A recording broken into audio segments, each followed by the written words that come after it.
Carr, and I'm here today with Inori Sakai, who's been working with us for the last couple of months and has jumped into the tech world with lots of gusto. So I thought this would be a great opportunity to learn directly from someone who's been part of our program.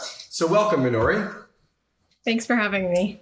So let's start. You're a musician, so why don't you spend a second or two telling us about your background as a musician? What's your instrument? Where did you study? All that kind of stuff. Sure. So I'm a violinist. I got my bachelor and master of music in violin performance at Juilliard and Rice University, respectively. And I've been playing since I was 6 years old. My goal since I was in high school was to become an orchestra violinist. And so I was lucky enough to be at great institutions to help guide me to that goal. I was not, however, in the right physical place to reach that goal. I sustained overuse injuries during my time in undergrad, which sort of persisted throughout my time at Rice. And so I had started to take professional auditions, but I realized quickly that my body couldn't keep up with this. So I stopped taking auditions and I decided to take some time to heal following my graduation.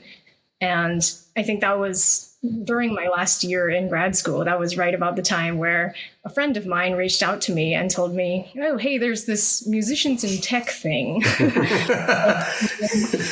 Right. And Great. so and I was thinking, oh, okay, sure, I'll just see what it's about. And I think that turned out to be one of the first meetings with you all at Stage and Screen Careers. Right. And I think that was when you were pitching the idea of the business to a bunch of us. And so oh, sorry.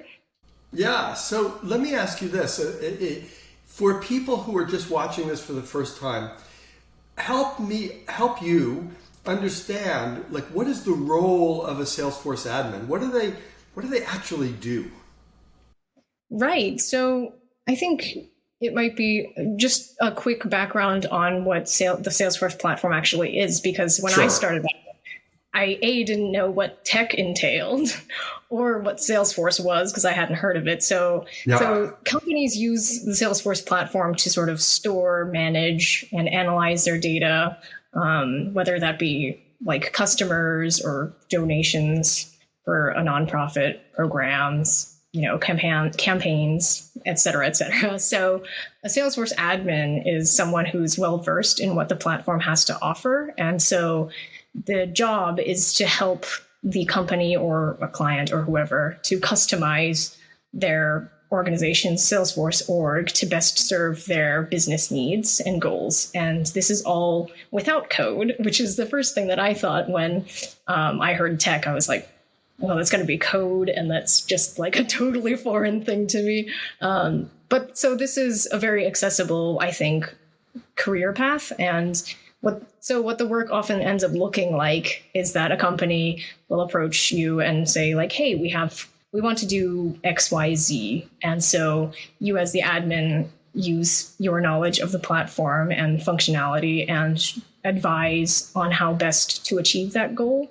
And you eventually implement it. So that could look like automating a work process, managing data and security. You can create or manage reports for analysis, and then beyond that, you just teach the people who are using the platform, because some people are newer to the platform, and so you help them to use what you build, basically. I think that's a wonderful, wonderful description. We all use software all day long, and somewhere along the line, inevitably you're on a piece of software and you say to yourself, boy, I wish it would do this, or I wish it would do that. And I think what you're saying is that the role of the Salesforce admin is the customer will say, but really it would be great if it could run a report that puts out data in this format. And your answer is, actually, I can help you do that. So it's administering the database. So thank you for that explanation. Now you talked a little bit about coding, but I would love for you to explain, how did you find the learning process? I mean, ultimately, it's self-guided learning. There's lots of materials online provided by Salesforce that help you walk through it. But since you didn't come from a tech background, you sort of jumped in. Why don't you give us a flavor for how you found the learning process itself? Right. Yeah. So the training, as you say, is all online. It's on this learning platform called Trailhead, which organizes the learning materials into like trails, modules, and units.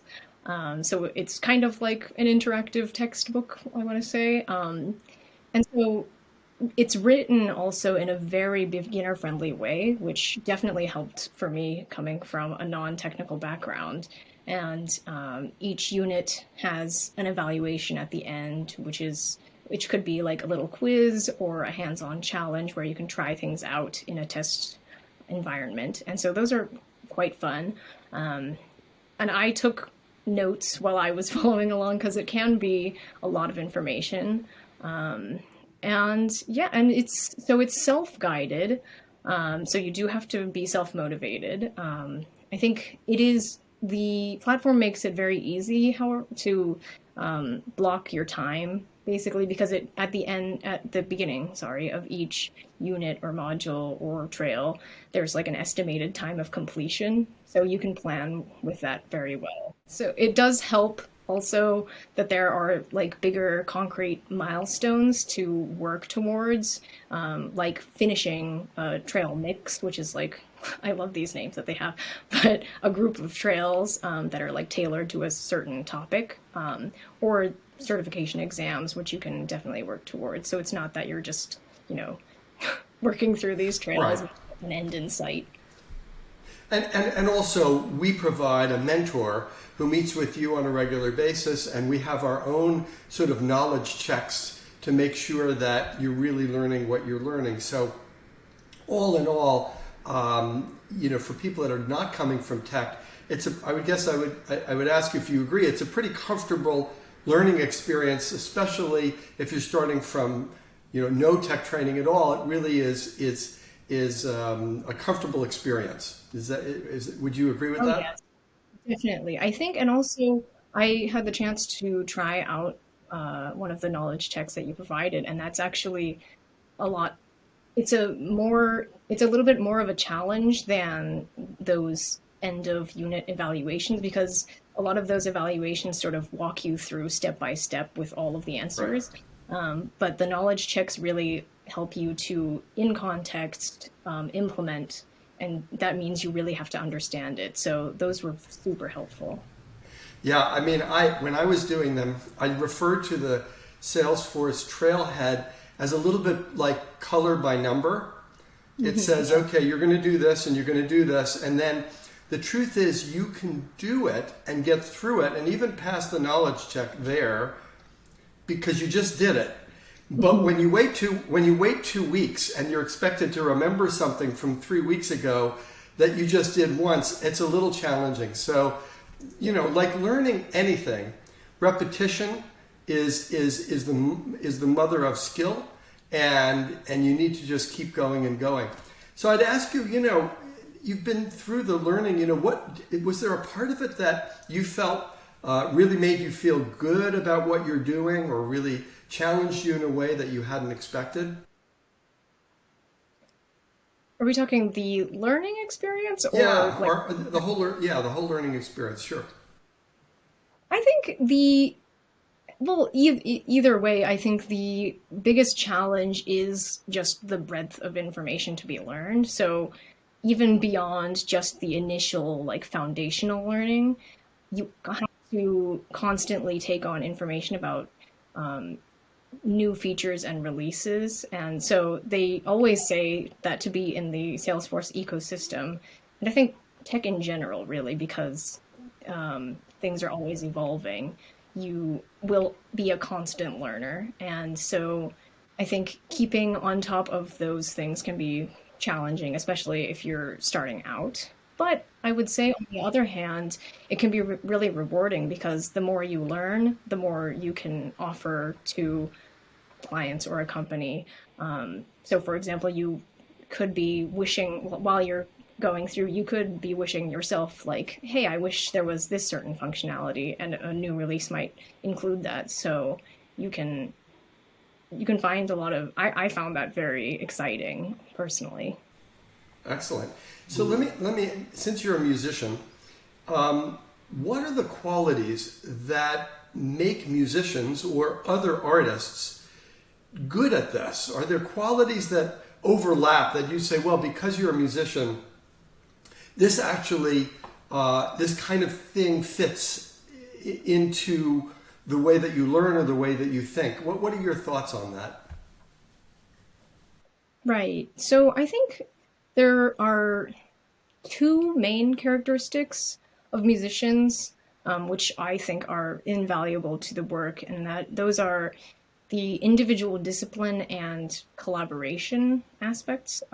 So I personally, as a musician and in life in general, I really like organizing things and finding the most efficient way to perform a task. So as a musician, you hone these skills on such a regular basis. Like you get a big task, a piece, for example, and you analyze it, break it down to its building blocks, and then you figure out the most efficient way to sort of solve it, and that's with your practicing methods or technique. And so let's say I want this sound, so how do I balance all of the various variables involved with my bow to get this sound consistently and in the most like physically efficient way? And so I think we can relate this so easily to the admin work, because a company will come to you with a company will come to you with a need which is similar. So like, hey, I want this kind of expression in this phrase. And as a musician, your job is to find the best way to get that expression and possibly offer a different, more logical solution given your knowledge of like underlying harmony or phrase structure. And so it sort of translates across very similarly. And so I think that's one aspect. And also, again, the collaborative aspect. I think many of the interpersonal skills that we develop and have to develop, both verbal and written, I think, are very useful in a business context. And I think all musicians learn and develop the skills to be good listeners and, you know, how to be respectful and effective communicators. So I'd say it's a surprisingly good fit for work as an admin. Right. And I, as I was listening to you, I was also hearing you say that there's a fair amount of creativity in approaching the work. It's not necessarily, as I was describing before, you might learn it by color by number. Mm-hmm. But once you understand the structure, approaching a problem is kind of a creative exercise. Would you say that's a fair description? I think so. And a lot of the times, there's never like one way to do things, but usually there's like a best practice or like a most efficient way. But again, the more you know and are comfortable with a platform, the more you can sort of be more creative with it because you know all of the different methods, I'd say. Oh, that's great. So as you are talking with fellow artists of all stripes, and some people are thinking about, you know, this whole process, what advice would you give people as they're thinking about this? So for me, I'd say, given my personal background, I think my advice would be don't be afraid to be open to different possibilities. So I'd been sort of operating in a like music tunnel vision since I was a child.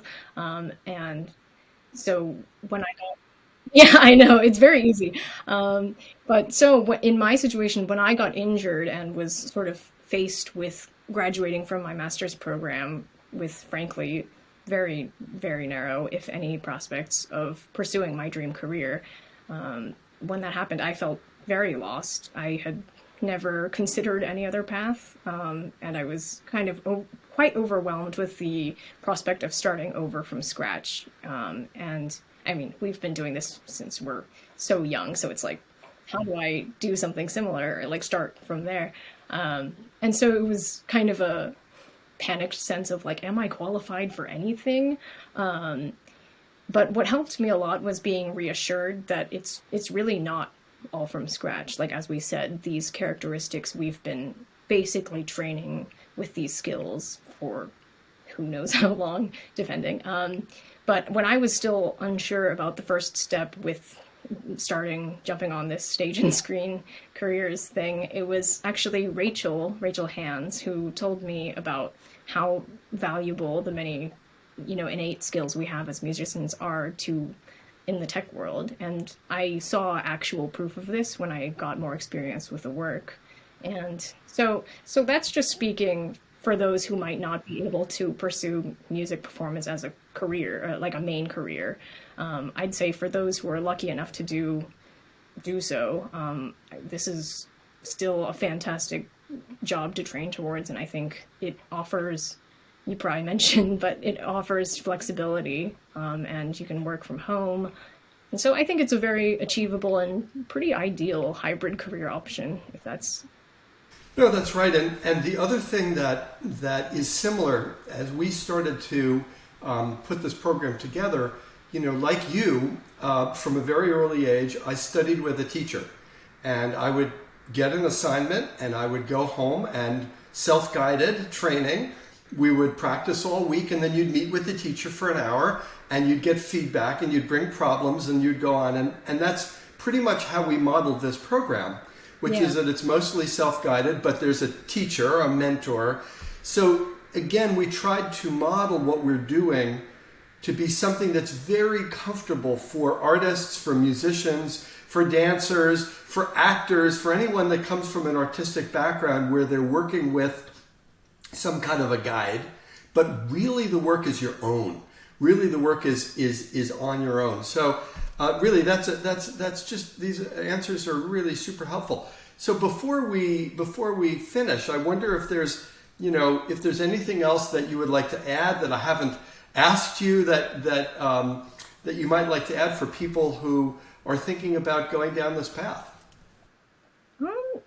I would just want to piggyback off what you just said. I think I found that having a support system like Stage and Screen Careers is such an asset to someone who's starting out, because you have people who understand deeply what it means to be a musician or otherwise in the arts, and to be in tech. So I think I certainly wouldn't be where I am now in Salesforce without you guys. So yeah, well, thanks for that. I mean, we're a very unique breed of people, and we decided to create a company that is specifically for us.